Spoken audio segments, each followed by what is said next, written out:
Comme chacun sait, les équipements airless sont des pistolets à peinture qui ne nécessitent pas d'air comprimé pour atomiser efficacement la peinture, contrairement aux aérographes et aux pistolets mixtes. Il existe différents types de pistolets airless, pneumatiques ou électriques, et le choix dépendra du contexte et du procédé d'application. Les pistolets fonctionnant à l'air comprimé étant les plus courants.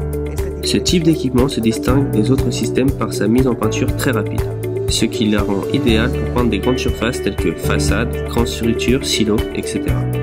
En général, la qualité de la finition obtenue avec des pistolets airless est inférieure à celle d'autres équipements tels que les pistolets mixtes ou les aérographes, en partie à cause de l'absence d'air dans la pulvérisation. Comme l'air comprimé n'est pas utilisé pendant l'application, les particules de peinture n'ont pas un effet de rebond aussi prononcé que celui qui peut se produire avec des systèmes mixtes ou des aérographes, ce qui permet de réduire le gaspillage de matériaux pendant l'application. Comme nous le verrons, pour une application correcte de la peinture avec un pistolet airless, il conviendra de prendre en compte un ensemble de conseils qui vous aideront à optimiser le processus de mise en peinture. Examinons les plus importants.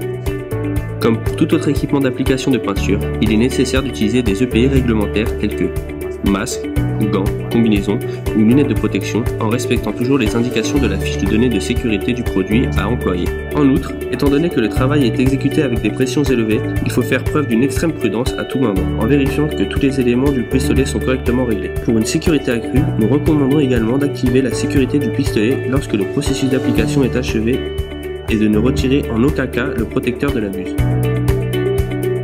L'une des erreurs les plus courantes lorsqu'on peint avec un pistolet airless est le mauvais choix des accessoires.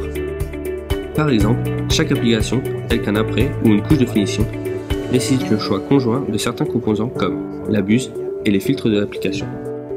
Concernant les buses, elles sont généralement identifiées par un numéro à 3 chiffres. Le premier chiffre correspond à l'angle d'ouverture qui déterminera la taille du motif de pulvérisation. Les 2 chiffres suivants indiquent le diamètre de l'orifice de la buse. Cette configuration aura un effet sur le débit de produit à appliquer. Le choix des fils dépendra principalement de la finesse de broyage du matériau et du type de buse à utiliser.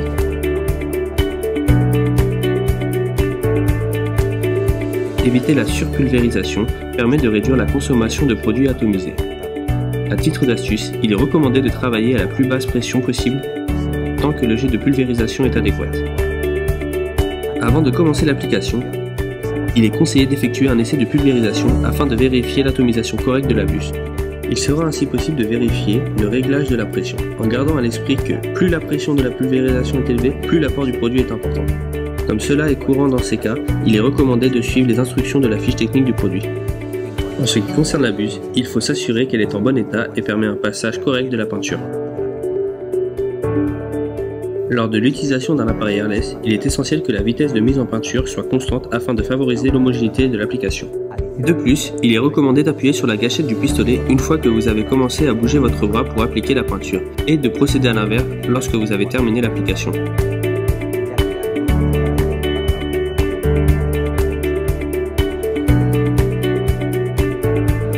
Les équipements airless autorisent une mobilité totale pendant l'application, ce qui aidera à adapter l'application au type de surface.